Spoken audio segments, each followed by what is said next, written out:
자, 두 번째 헤드라인 만나보도록 하겠습니다. 자, 두 번째 헤드라인. 네, 한국 정부 현대차 미국 투자 계획에 우려를 공식적으로 표명했다라는 이야기입니다. 자, 관련해서 이야기를 좀 해볼 텐데요. 이 현대차 지금 최근에 이슈가 많습니다.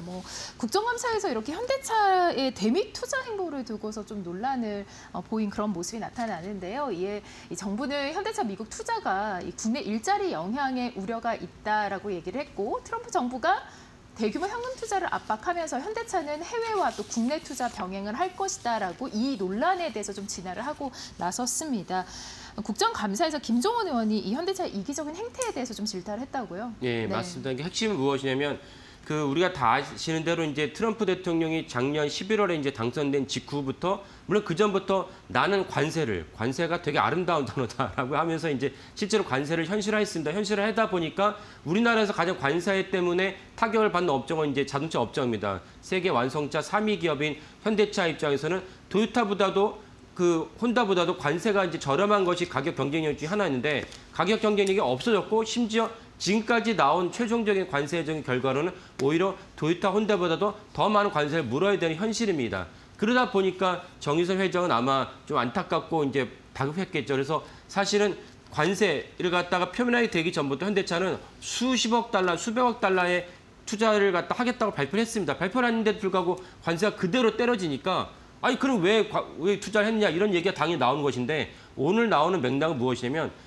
트럼프 대통령이 3,500억 달러를 우리나라의 정부에 요구했죠. 우리나라 정부는 3,500억 달러를 갖다 받아왔는데, 알고 보니까 사실은 우리나라 외환 보유고가 4,000억 달러보다 좀 넘거든요. 그러면 4,000억 달러 넘는데 3,500억 달러를 우리는 어떻게 생각하냐면 나눠서 차등 지급을 하거나 실제로 미국에 투자하는 방식을 갖다가 우리가 제어할 수 있겠다라고 했는데, 트럼프 행정부는 아니야. 한 번에 다 넣고 현금을 넣는 거야. 그리고 어디다 투자할지도 트럼프가 정해. 이렇게 하니까 갑자기 난리가 났습니다. 왜냐하면 외환 보유고가 4,000억 달러가 좀 넘는데 3,500억 달러를 한 번에 다 가져와 버리면 우리나라 외환 보유고가 없어지지 않습니까? 이건 쉽게 얘기해서 IMF 사태가 재현되는 것입니다. 그러니까 이렇게 할 수가 없다라고 해서 지금도 이제 트럼프 정부랑 이제 씨름을 하고 있는 상황인데 갑자기 현대차가 별도로 또 증액을 해서 조지아 공장에 투자를 하겠다고 그러니까 우리나라 정부 입장에서는 아니 이 협상하는 것도 쉽지 않은데 정의선 회장 이런 식으로 하면은 우리가 사실은 이제 협상하는데 애로사항이 있다라고 이제 어저께 국감 현장에서 이제 나왔던 대화입니다. 네, 트럼프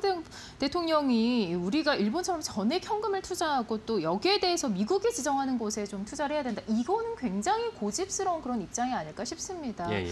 자, 현대차 그리고 기아차 경쟁사인 토요타와 혼다에 비해서 이 높은 관세로 어려움을 겪고 있다고요? 예. 네. 그 높은 관세 어려움 겪고 있으니까 결국은 아직까지는 우리 현대차가 럭셔리 브랜드로 제네시스가 성공적으로 안착을 했지만 네. 그래도 아직까지 현대차의 가장 강력한 경쟁력은 이제 일본 차에 비해서 결국 가성비입니다. 가성비에서 한 5%, 10% 차이라는 큰 차이죠. 그래서 그런 관점에서 현대차는 관세가 사실은 이렇게 그 관세 가격 경쟁이 없어진다는 측면에서는 안타깝지만, 그렇다고 해서 지금 한국이 총력전을 벌여서라도 이게 관세 협정이 잘 될지 안 될지 모르는 상황에서 결국은 트럼프 대통령이 일방적으로 때리고 있는데, 거기서 현대차가 독자적으로 일방적으로 때리든 아니든 우리는 트럼프에게 아주 이뻐 보이고 싶어요 라고 하면서 결국 미국 본토에 투자를 갖다가 더 증액한다면 우리나라 정부가 미국이랑 갖다 협상하는데 힘이 딸릴 수밖에 없습니다.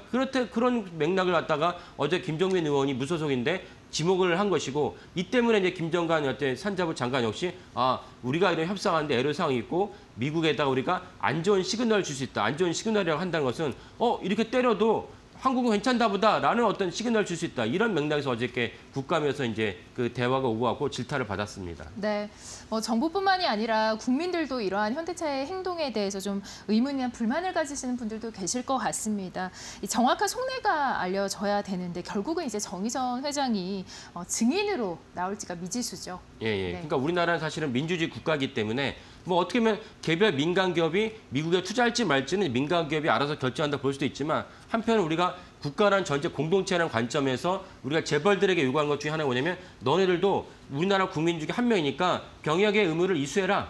왜 병역을 갖다가 이수하지 않으면서 한국에 돈 벌려고 하느냐, 되게 중요하게 여기죠. 또 하나, 국적을 변경했을 때 너는 한국 사람 아니야? 한국 사람인데도 왜 국적을 바꾸려고 그래? 몇몇 재벌들 그런 것들이 보였습니다. 이런 동일한 맥락에서 계속 말씀드리지만 트럼프 정부가 과도한 요구를 하니까 우리나라 정부는 과도한 요구를 할 때 제가 이 코너에 몇 번 말씀드렸지만 미국은 여론의 국가이기 때문에 미국 유수의 언론, 뉴욕타임스라든지 워싱턴 포스트에 우리가 이런 식으로 하면은 너네도 안 좋지 우리도 안 좋고 이런 것들에 갖다 기고도 하고 때로는 이제 서울에서 시위도 하면서 시위하는 장면이 실려야지 미국의 유수한 어떤 오피니언 리더들이 보면서 야 너무 과도하게 한국 정부를 갖다 밀어붙이면 안 된다. 반미 언론이 조성돼봐야 좋을 게 없지 않느냐. 이렇게 시간이 흘러가면서 우리가 원하는 방식으로 관세 협정을 마무리할 수 있는데 여기에 갑자기 현대차가 징역을 하겠다 이러면 사실은 누가 이거를 갖다가 협상해서 그 우리가 원하는 방식으로 미국 트럼프 정부가 들어줄 리가 없지 않습니까? 그렇다면 민주주의 국가에서 우리가 할 수 있는 부분은 무엇이냐? 정세현 회장이 직접 지금 국감 시즌이니까요. 국감에 나와서 당신은 어떤 맥락으로 이 투자를 증명했는지 설명을 해라라고 필요합니다. 그래서 김종민 의원이 내가 정의성 의장을 갖다가 증인으로 추가 신청을 했다. 근데 국감에서 실제로 신청을 갖다가 받아들이려면 양당의 간사가 그러니까 국힘과 이제 민주당 간사가 합의를 해야 됩니다. 그래서 실제로 합의되지 않는 경우가 빈번하기 때문에 이 부분을 갖다가 이제 시청하시는 분들도 주목하시면 좋겠습니다. 네, 간단하게 그러면 이제 현대차 차트 하나 보고 가도록 하겠습니다. 현대차 최근의 흐름들 어떠하나요? 최근에 흐름은 이제 관세 때문에 좋지가 않죠. 현대차가 네. 세계 3위의 기업이긴 하지만 결국 관세 때문에 좋지 않으니까 차트는 계속 이제 횡보를 하고 있습니다. 그리고 어저께 이제 말씀드렸지만 조지아 공장에서 공장을 갖다가 지은 이후부터 무려 3명이나 미국 현지에 있는 직원이 죽었다. 이거 되게 충격적인 소식입니다. 그러니까 현대차가 사실은 안팎에서 계속 뭔가 문제를 일으키면서 안 좋은 소식을 갖다가 투자자들에게 전해주겠다. 이렇게 볼 수가 있겠습니다.